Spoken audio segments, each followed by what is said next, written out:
quando esse grupo se reúne, eles fazem uma espécie de hipnose. Eles mesmos se hipnotizam e eles fortalecem essa mentalidade.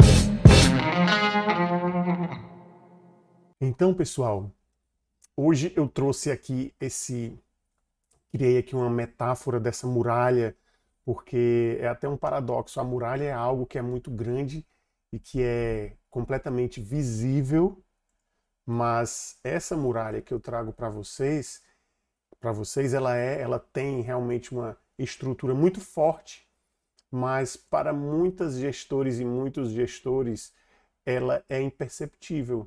Ela fica ali no chamado ponto cego.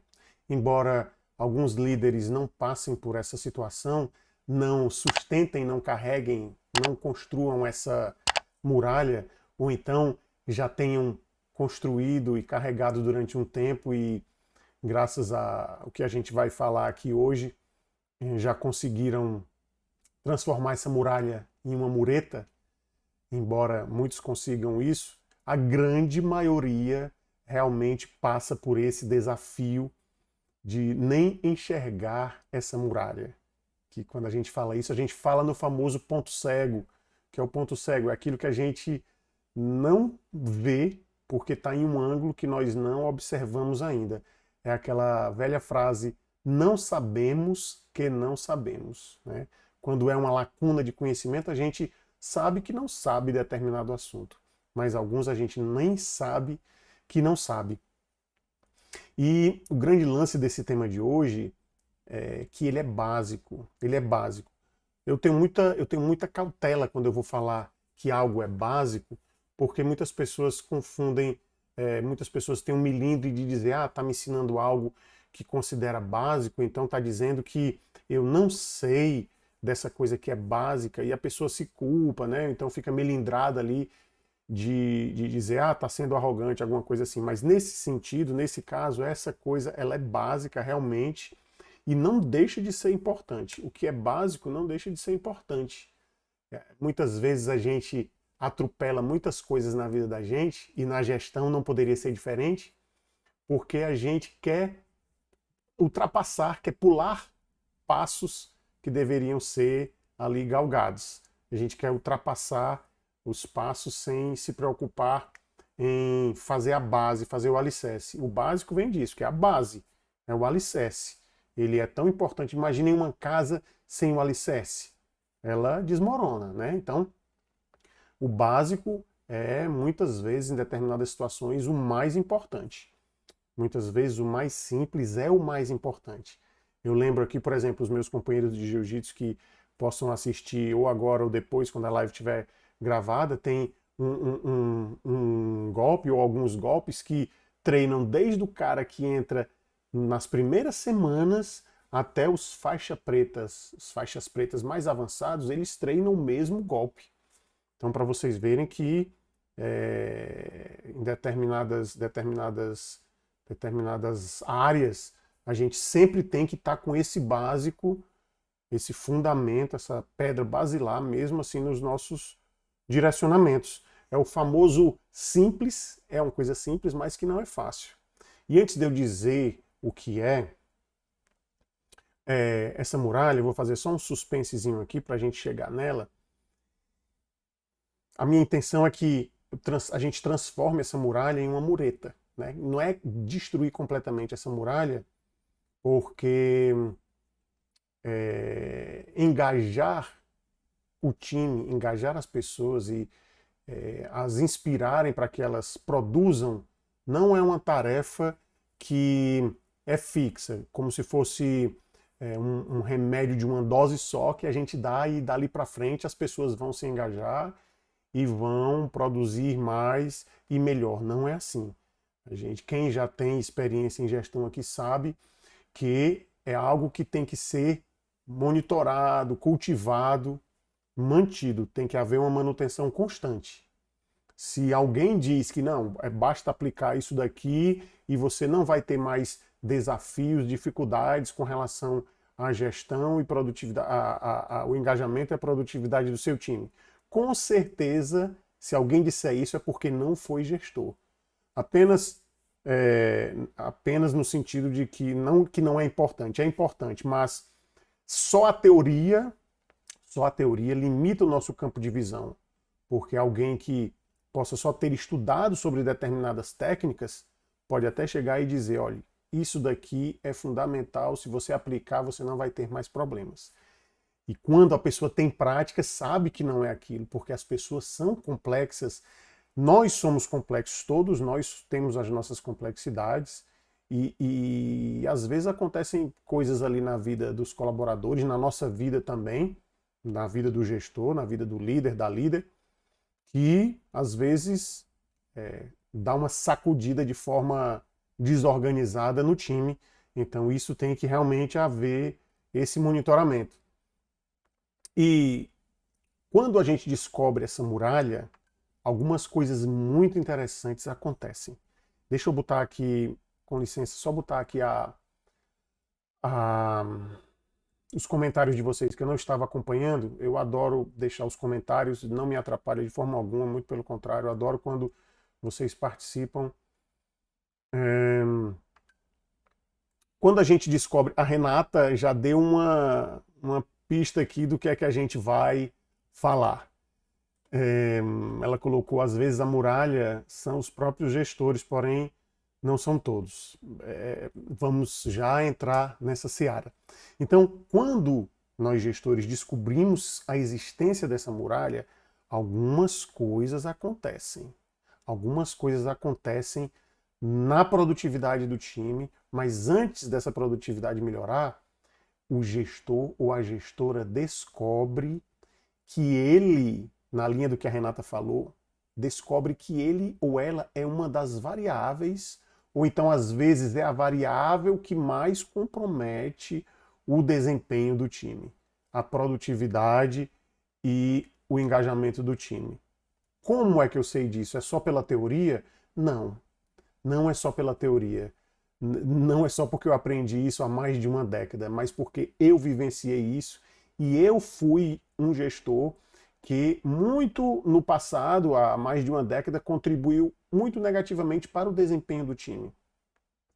Tinha uma visão muito enviesada de gestão, no desenvolvimento dessa liderança. Passei como todo gestor que começa ali achando que basta estar no cargo e que as pessoas vão... Basta ter técnicas de produtividade, pronto. O que eu quis dizer, onde eu queria chegar era aqui. Basta ter técnicas de produtividade que a coisa vai funcionar muito positivamente. E não é verdade. E não é verdade. E a gente aprende com a prática que não é verdade. Como eu disse para vocês, eu passei por isso. Eu acreditava que apenas ter técnica de produtividade era o suficiente. Tive desgastes com o time e eu era a variável que mais causava esse desgaste.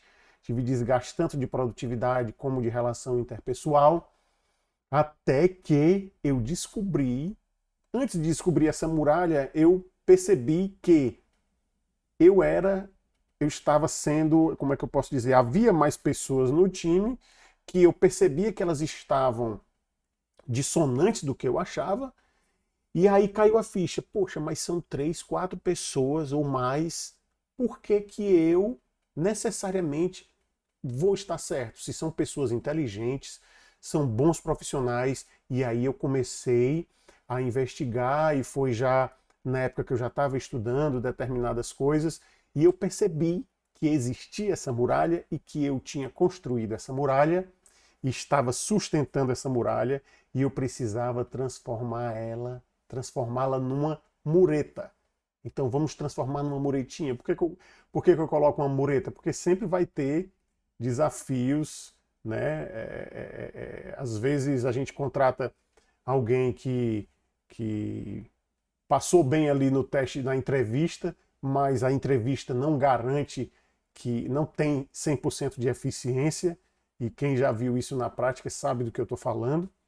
A entrevista não garante 100% de eficiência, assim como as técnicas de produtividade não garantem 100% a produtividade, porque existem outros aspectos além dessas técnicas de produtividade que são importantes, são. Óbvio que as técnicas de produtividade são mais importantes, Mas, na minha vivência, na minha experiência de 20 anos nessa questão de gestão, eu entendo que há aspectos que são, não é que sejam mais relevantes, mas são imprescindíveis, porque a produtividade, técnicas de produtividade, elas são básicas, elas precisam existir, mas existem outras coisas, citas mais, que vão fazer com que o time utilize essas técnicas de produtividade para produzir. Faz sentido para vocês? Faz sentido entender que os colaboradores não são máquinas? O que é que eu quero dizer com isso? Não quero dizer que às vezes a gente faz uma visão fantasiosa também. Tá dizendo que as pessoas não são máquinas, então é porque não é para cobrar a produtividade. Não, não é isso. O que eu quis dizer é que máquina a gente coloca uma programação e ela funciona constantemente. Por exemplo, se as pessoas fossem máquinas, bastava fazer um teste, um treinamento, um aperfeiçoamento de produtividade, de técnicas de produtividade, um curso de produtividade e pronto, estaria tudo resolvido, porque cada um daqueles fez o curso de técnicas de produtividade e agora já está programado para utilizar aquelas técnicas de produtividade. E eu pergunto para vocês, faz sentido que as pessoas que aprenderam essas técnicas de produtividade, não necessariamente, eu quero perguntar para vocês vocês acham que é certeza de que as pessoas que aprenderam a técnica de produtividade vão produzir bem se o gestor ou a gestora as trata com um relacionamento que não é tão interessante, com uma comunicação violenta, por exemplo, ou então assediando moralmente, ou então passando uma comunicação não clara, sem prazo, sem meta, sem feedback.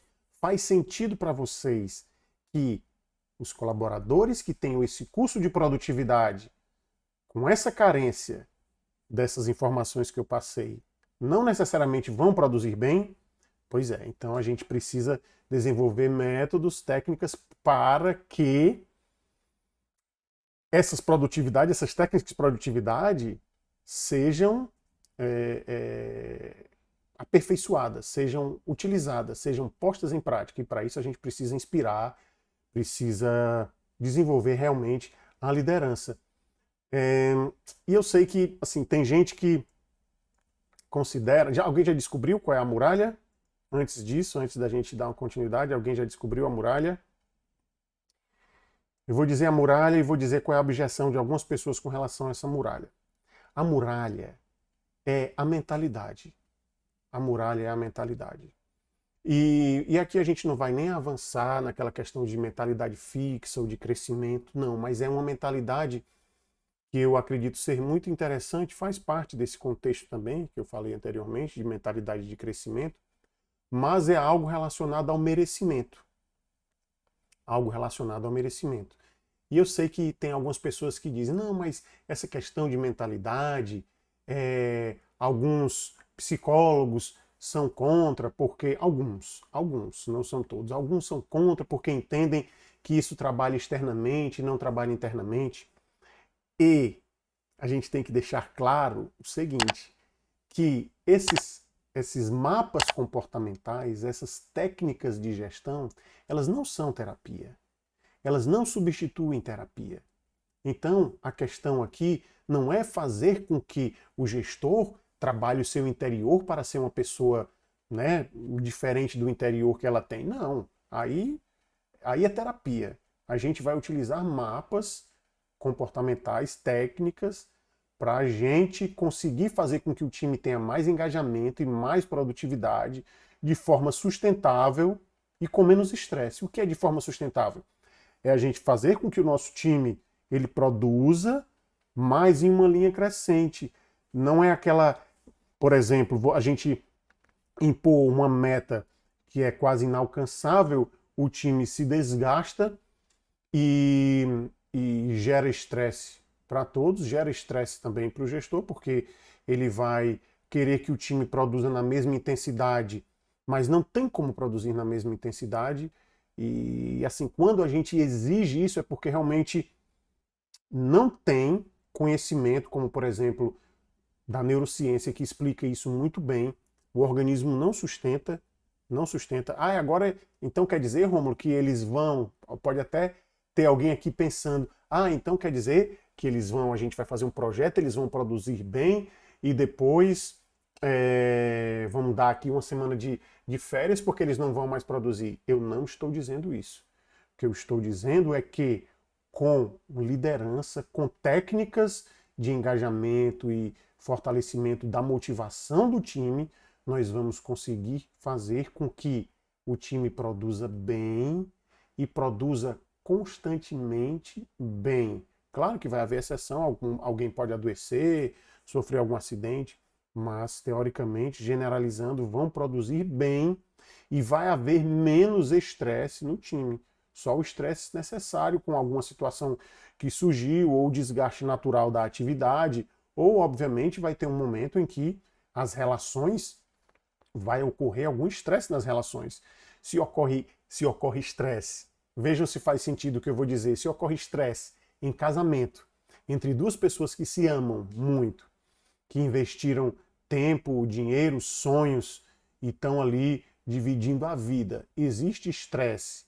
Essas pessoas que se amam brigam, às vezes discutem, brigam no sentido de discutir e tal, tem estresse uns com os outros. Filhos, irmãos com irmãos, filhos com pais, pais com filhos. Então, como é que no trabalho não vai ter algum momento que a gente vai ter ali algum desgaste com as pessoas? É óbvio que em algum momento a gente vai ter, mas o grande lance é a gente reduzir o quanto a gente puder a incidência desses desgastes. A incidência desses desgastes. E então, o que é que acontece quando a gente muda essa mentalidade e a gente percebe que nós somos uma parte importante nessa improdutividade, nessa falta de engajamento do time? A gente começa a observar que tem outras alternativas, outras saídas para que a gente evite o seguinte: existem gestores, eu não sei se vocês já viram isso, ou se vocês estão nesse roteiro. Existem gestores que reclamam muito do time. Quando a gente não descobre essa muralha, quando a gente não descobre essa mentalidade, que a grande questão da gente estar carregando essa muralha é a nossa mentalidade, o que é que a gente faz? A gente reclama do time, meus colaboradores são incompetentes, o meu time é incompetente. Quando a gente faz isso, uma das reflexões que eu muito penso e falo para quem eu posso estar instruindo é que quando a gente fala isso, a gente está acreditando que merece isso. E a gente faz parte desse time. Se o time é incompetente, será que a gente não está dizendo para nós mesmos que nós somos incompetentes como gestores, que nós somos incompetentes como líderes? E o pior, às vezes se juntam vários gestores, e aqui eu não estou querendo criticar ninguém, eu estou falando da minha experiência, já vivenciei isso, e como eu sei que dá para a gente sair desse roteiro, eu estou trazendo isso para vocês de forma ainda básica, de forma superficial. Depois eu vou trazer em outras lives contextos que a gente vai somando e vai construir essa jornada. Mas eu já passei por isso, descobri que tem como mudar, tem conhecimentos para isso, tem técnicas para isso e a gente consegue mudar. Então, entendam aos meus colegas, amigos, gestores que passam por isso, que me contam essas situações, entendam que aqui eu estou divulgando conhecimento que é viável, porque eu já passei por isso e sei como é que acontece. Então, os gestores se reúnem muitas vezes e vejam se algum de vocês faz parte disso e reclamam: meu time é incompetente, fulano de tal ou fulana de tal não está produzindo bem, eu não sei mais o que é que faço e está contaminando o time e tal. E os gestores, alguns se juntam, aí dizem assim: ah, o meu também está assim, ou a minha também está assim. E a outra ou o outro: ah, eu também estou passando pelo mesmo problema. Olha, aí a quarta pessoa diz: eu cheguei à conclusão que realmente não tem jeito. Então o que é que acontece? Quando esse grupo se reúne, eles fazem uma espécie de hipnose. Eles mesmos se hipnotizam e eles fortalecem essa mentalidade. Eles ou elas fortalecem essa mentalidade e constroem realmente uma muralha. E essa muralha fica intransponível, porque eles se reúnem, eles têm afinidade. Esses gestores criam um laço de afinidade entre si e acreditam que aceitam. Eles nem sabem isso, eles não sabiam, agora estão sabendo, quem vai assistir. Nem sabiam que estavam, na verdade, trabalhando o próprio merecimento, né, inconscientemente, para dizer: eu mereço, é isso mesmo, porque eles são assim, eu não consigo modificar, eu não consigo inspirar. Por que não consegue? A pessoa nem sabe que não consegue inspirar, porque ela precisa se aperfeiçoar para conseguir trazer esses recursos para o time. Então esses gestores ou essas gestoras, elas criam essa comunidade. Elas criam essa comunidade e acreditam que é assim mesmo. No outro extremo, se tem gestores que já, e existem vários gestores que já aperfeiçoaram as suas lideranças, já implementaram as técnicas necessárias, eles não conversam nesse estilo. Eles fazem, se eles vão reclamar, eles já trazem a solução. O grande problema é esse.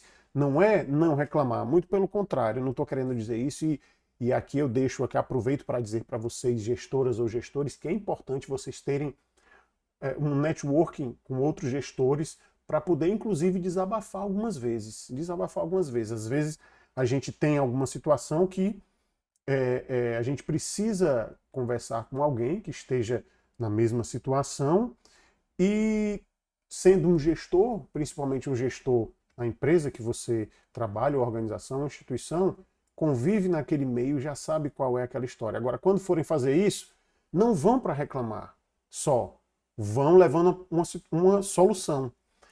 Aconteceu isso e tal, eu estou pensando em fazer isso. Por quê? Porque se não fizer isso, você vai entrar nesse padrão comportamental de fortalecer essa mentalidade de que o time está produzindo mal, está se engajando mal e você não está conseguindo resolver isso.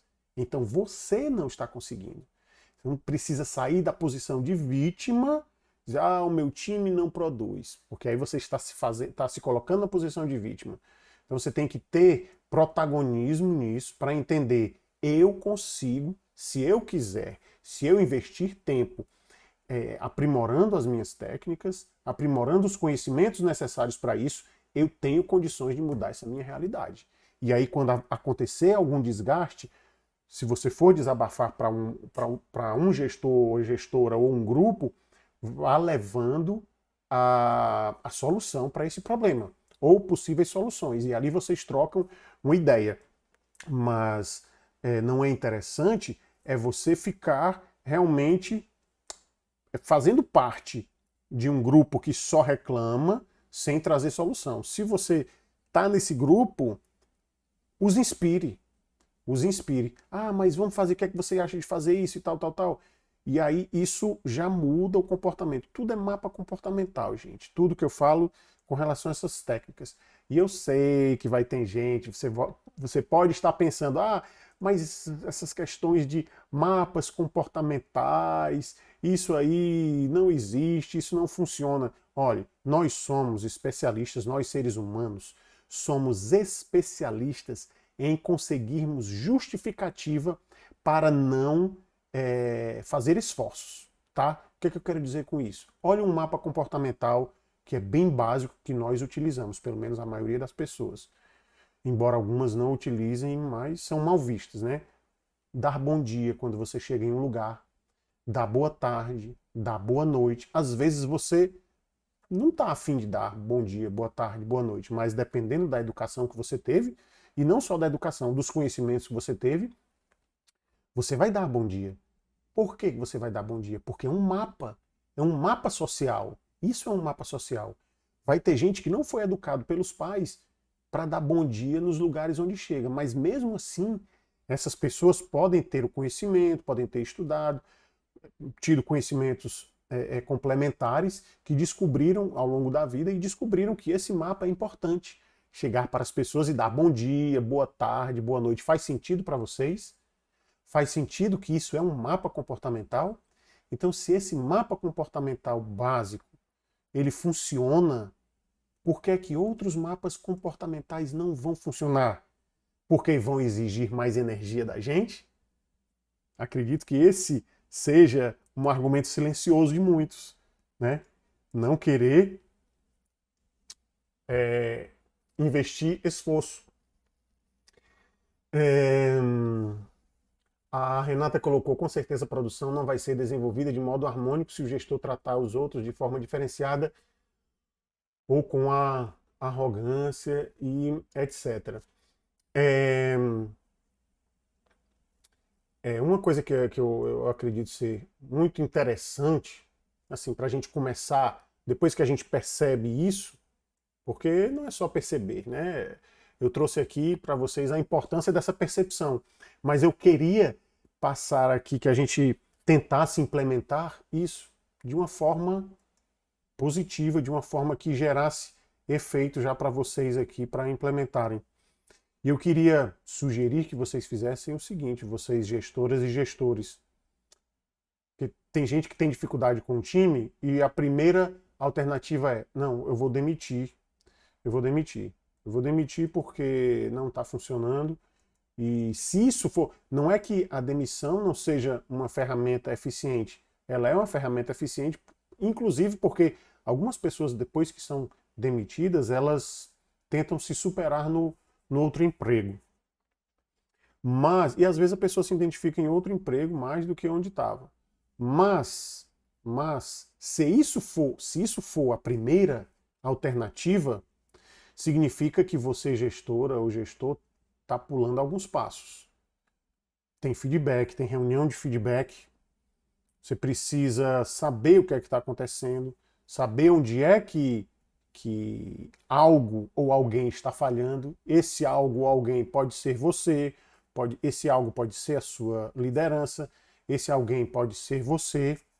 Então, o que eu queria sugerir para vocês, para implementarem logo, era começarem com intenção positiva, observando a intenção positiva dos seus colaboradores. O que é que eu quero dizer com isso? Que teoricamente, isso não é coisa minha, isso é uma técnica muito forte da programação neurolinguística e ajuda muito a gente porque faz com que o relacionamento seja mais produtivo, nós nos desgastemos menos e tenhamos uma visão melhor do nosso time, dos nossos colaboradores, porque as pessoas percebem, têm uma percepção da gente mais do que o que a gente imagina. Eu não vou trazer isso agora, vou dar só um toquezinho. Existe uma coisa chamada teoria da mente que todos nós temos, que a gente percebe, a gente não consegue, a gente acha às vezes que consegue enganar as pessoas, mas as pessoas percebem quando a gente tenta tratar de um jeito, de forma, vamos dizer assim, falseada. Então, é interessante que a gente desenvolva essas habilidades. Isso é mais complexo, não dá para eu falar agora, bem mais lá na frente a gente vai falar sobre isso, mas a intenção positiva vai fazer com que você entenda que aquela pessoa ela pode estar tendo uma intenção positiva naquilo. A intenção dela é a melhor possível.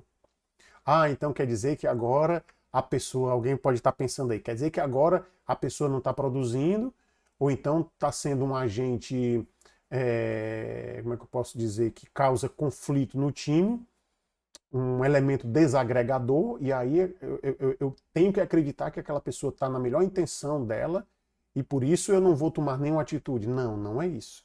Inclusive, eu chamo até a atenção que às vezes a pessoa acredita, mesmo com a intenção positiva, ela acredita que está fazendo algo bom, mas ela não está fazendo algo bom. Eu já passei por isso também. Já tive membros no time assim também, que acreditavam que estava fazendo o melhor possível, e eu tenho certeza disso, mas gerava muita desagregação no time. Então, tem que levar isso em consideração também. Não é porque a pessoa tem uma intenção positiva que necessariamente você vai ficar com ela. Não. Ela pode ter a intenção positiva, mas está contribuindo negativamente não só com a produtividade, como também inspirando os demais membros da equipe a não produzirem bem, a terem relacionamentos negativos com determinadas pessoas. Então, isso é interessante a gente ver, delegar mais também, ter inteligência emocional para a gente dizer não.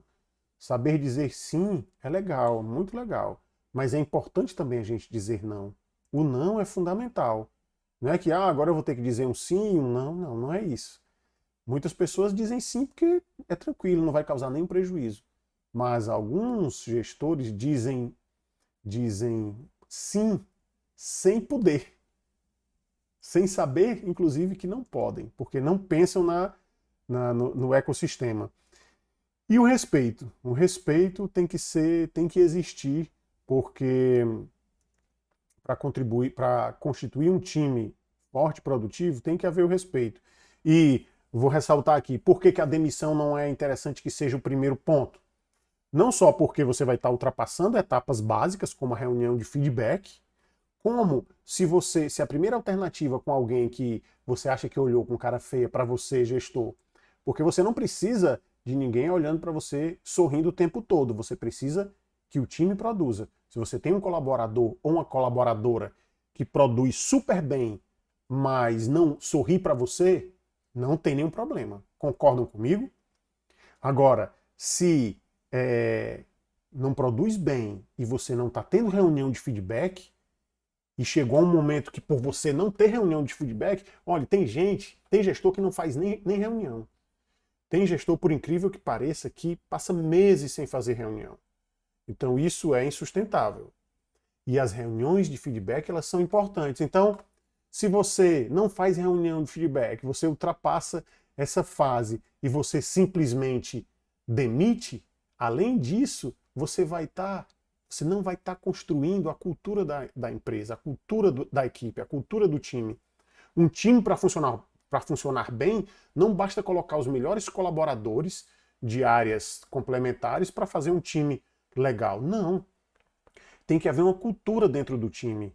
Os membros do time têm que ver a atuação do líder, tem que ver como é que ele faz com fulano ou cicrano, respeitando as diferenças, sendo isonômico, porque todos nós somos diferentes, então tem que haver isonomia. Se você não faz reunião de feedback, né? Se você não diz para Renata, por exemplo, você não está produzindo tão bem como antes, houve alguma coisa e tal, o que é que eu posso lhe ajudar? Se você não faz isso, se simplesmente alguém não está produzindo como você acha que deveria produzir e você chega e demite, você já está inspirando os outros colaboradores a não terem uma cultura do seu time, uma cultura do seu time. Eu vi até um influenciador aí falando que as empresas, se o funcionário não está produzindo, negócio de deixar ele lá, demite. Olha, mais uma vez, eu acredito que ele falou isso para gerar aquele gatilho da emoção, mas não faz sentido um empresário para começar, o empresário precisa de líderes. Os líderes é que vão tomar conta disso. Então, se os líderes, na primeira dificuldade que tiverem, vão demitir, vão se comunicar com o setor correspondente, responsável para providenciar a demissão daquele colaborador, sem ter feito reunião de feedback, isso vai gerar insegurança e instabilidade nos outros membros do time e você não vai gerar uma cultura. Uma cultura sólida do time é algo importante, porque as pessoas se sentem bem, as pessoas saem de casa dizendo, hoje eu estou cansado para trabalhar, mas é o meu trabalho, e lá eu me sinto produtivo, eu me sinto bem, eu estou fazendo parte de um mecanismo que funciona, que as pessoas se respeitam, mesmo sabendo que vai ter algum dia que vai ter alguém que está de cara para a lua e não vai estar afim de papo. Faz sentido para vocês? Faz sentido para vocês? Faz sentido? Espero que tenha feito sentido. E a intenção é que a gente passe menos tempo nas lives a partir de agora. E quinta-feira estarei aqui novamente para a gente falar sobre outro assunto. Espero que tenha sido útil para vocês. Espero que vocês implementem e espero que vocês tenham entendido a importância dessa mentalidade. Eu conheço gestores, como eu falei para vocês, eu já passei por isso. Realmente eu me desgastei muito. um pouco, uma boa quantidade desses cabelinhos aqui que caíram foi realmente nesse desgaste gerado principalmente por mim, porque não sei se acontece aí com os outros gestores, mas a gente quando inicia no cargo de gestor, eu fui assim, a gente acha que não, tá ali e tal, vou produzir, todo mundo vai acompanhar a marcha da minha produtividade, todo mundo vai produzir como eu quero e a gente acha que as pessoas são robôs e tal, tal, tal, tal, tal. E é como eu disse para vocês, a gente precisa que o time produza, mas eles não são máquinas. E se você quiser ignorar isso, a tendência é que você tenha desgastes desnecessários. Eu conheço vários exemplos em vários lugares, no serviço público, na iniciativa privada, em vários lugares, de gestores que realmente sofrem porque não percebem essa questão dessa mentalidade e, em razão disso, não buscam se conscientizar que são parte estrutural dessa dificuldade do time. Então, uma boa noite a todas e a todos. Muito obrigado pela companhia aqui, por pensarmos juntos. Um grande abraço a todos e antes disso, o André falou aqui, clube de gestores. Então façam parte de clube de gestores, de uma comunidade de gestores que realmente está tentando se aperfeiçoar constantemente, porque realmente exige esse aperfeiçoamento constante. Então, façam parte,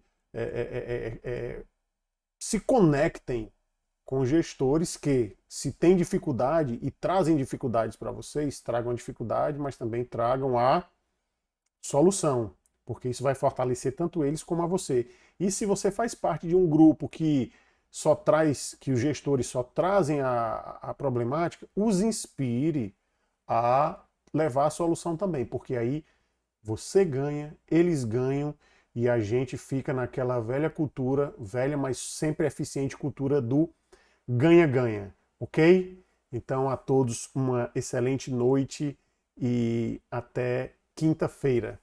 Tchau, tchau.